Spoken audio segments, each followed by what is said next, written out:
I am here joined by the heavyweight. That sounds like a southerner, but he's trained up north. Boma Brown, welcome to the channel. Yeah, that's me. I see, put that I was going to say sorry about that. Listen, fight number 5 for you. Yeah. Talk to us about your journey so far. And you're all right for me to call you Boma? Yeah, sound. Yeah, it's been sweet so far, you know. Obviously had 4, stopped 2. But I just want more knockouts as well, so the more the better, innit? How long have you trained with Paul Stevenson? Because you have to forgive me. Yeah. I'll just presume that you as a southerner, that he's trained down south. I didn't know that he's trained up in Liverpool. Yeah, man. I turned pro with Paul. I boxed one of Paul's lads in the amateurs years ago. And then we sort of just kept in contact after that. And then I didn't know whether it was to stay as a pro, stay as an amateur or turn pro. So I remember speaking to Paul and he just said, come up to the gym and do a few sessions. I did and I loved it and I decided to turn over. That making that decision then to move from down south, we often look at London as like a central place for boxing. I know. Don't get me wrong, Liverpool's on that list as well. Yeah. But a heavyweight from Liverpool, I know. that is new. I know. Yeah, I don't think there's many, to be honest. But obviously, Paul's an outstanding coach, so it was an easy decision, really, to be honest. Easy decision. So talk to us about his training style, because I know that he trains the lighter weights. Yeah. I've never known that he trains a heavyweight, and I'm one of these that believes that heavyweights need a different type of training. So what was it that made you stay with him? I know you said you fought one of his guys in the amateurs, but there's got to have been something there that suits you. Definitely, yeah, because Paul, obviously with all the lads that are in the gym, they're all bantamweights and featherweights and that. He makes them train at a different sort of pace, at a high pace, do you know what I mean? And for me as well, he doesn't let me just train at a slower pace just because I'm a heavyweight. He makes me go at a high pace, high work rate. So for me, I think that's beneficial. Do you know what I mean? He doesn't doesn't sugarcoat nothing with me either. Do you know what I mean? He wants me to work just as hard as Nick is on the bag. That's hard, but he makes me try and work just as hard as them, which is good. That kind of training style, because I know Paul Stevenson, I've spoke to him before. When we see him on camera, when he's in the corner, when he's on TV, he's got this calm approach. Yeah. He doesn't necessarily tell you, I'd say, what shots to pull, but he says, like, take a deep breath. Now, you're going to go in there and you remember what I taught you. And he's got that kind of, like, fatherly approach in that. But what is he like in the gym? Is it any different or? No, yeah, he's the same, to be honest with you. He's very, very calm, very collected, very knowledgeable. For me, he's one of the best coaches in the world. Do you know what I mean? If not the best coach in the world, in my opinion. So, yeah, he's taught me so much in just a little space of time. Only 2 years, I think I've been with him now. But I feel like I've come on loads. So talk to us about your career. You said that you've had 4 professional fights. Obviously, you turned over pro with him. The heavyweight division, especially with Frank Warren, he's got all of them except for obviously Anthony Joshua and maybe a couple that are looking at turning over pro. We don't know where they're going to go. Yeah. So what's it like for you as a heavyweight in a stable where there's so much of you, and some of you at similar points in your career? Yeah. Even though I think you're probably one of the younger ones, as in 4 fights in, going into 5. Yeah, no, it's good. The more the better, do you know what I mean? So, yeah, it's good. There's a lot of exciting fights out there in the future, so I'm looking forward to them.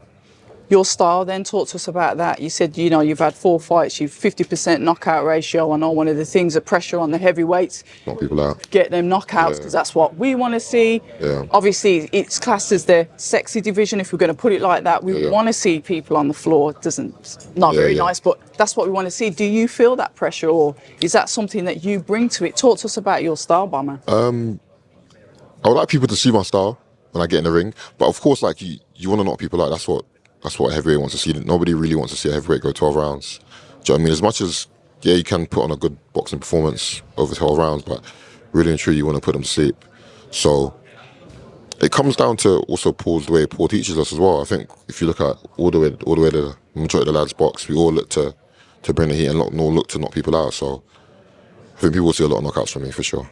So your style then, and when you look at your style, would you say that you've got any influences behind that style that have helped create or are creating part of your boxing journey to bring out that style that, we'll start to see as fans? Hopefully, yeah. It's funny, like last night I was watching a lot of Julian Jackson. Okay. That's somebody that I like quite a lot, and he's obviously a big puncher. But there's other fighters as well. We're always watching fighters in the gym with Paul. So, yeah, man, I want people to sort of see for themselves what I'm like in the ring, hopefully. I've got to ask then, I don't know if your opponent's been announced yet. Obviously, this is all fresh, okay. I'm going to talk to you about the division itself. We've just recently had the card announced, the Riyadh card, and we've got Fraser Clark going up against Fabio Wardley again. Their second fight, the first fight. Talk to us about that and how you see that second fight going. Yeah, I watched the first fight. It was good. It was good. I think yeah, they both did well. Both big dudes as well. Second fight, I'm not sure. Do you know what I mean? The first one was a bit nip and tuck. You didn't know who was going to come out on top. It looked like sometimes Fraser was boxing really well, and obviously Wardley was boxing really well at the same time as well. So it's a tough one. I don't know. I'm on the fence, me. Yeah, can't pick a winner. I know you want me to, but I can't pick a winner. Well, I'm going to ask who you're going to pick for the next one then, because obviously Daniel Dubois, Queensbury fighter again, going up against Anthony Joshua for the IBF. Anthony Joshua's time to become a three-time world champion. Yeah. Talk to us about that fight. Yeah, no, it's going to be obviously a good fight. Yeah, I'm not sure. We will obviously. No, we can't. Not sure. I was obviously in Saudi for Nick's fight, and Daniel was on that card as well. And he came through a lot of adversity against Hergovic, and did really well and ended up getting a stoppage. So I think a few people are just writing him off, saying that he's not sort of has a chance against AJ. I think he does have a chance, especially in the heavyweight division when he takes one shot really. So don't know. It could go either way. Who knows? I don't know. We've got a bit. I'm going down the list now, so we're going to move on to the English. We've recently had the BBLC order the champion, English champion, Solomon Dakers, against obviously another Queensbury fighter. Both of them are Queensbury fighters, I beg your pardon. For the English championship, Moses Atuma. Talk to us about that fight, and if it does happen, how do you see that fight going? Yeah, good fight. Both are good lads. Both good fighters as well.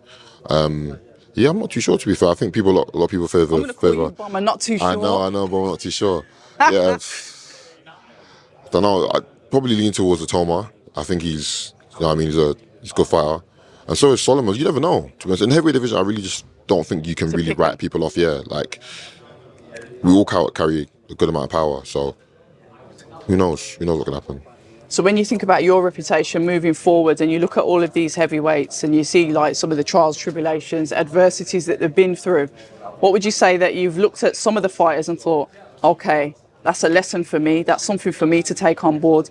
What would you say that it is as a professional boxer, especially in the heavyweight division? I'm not sure.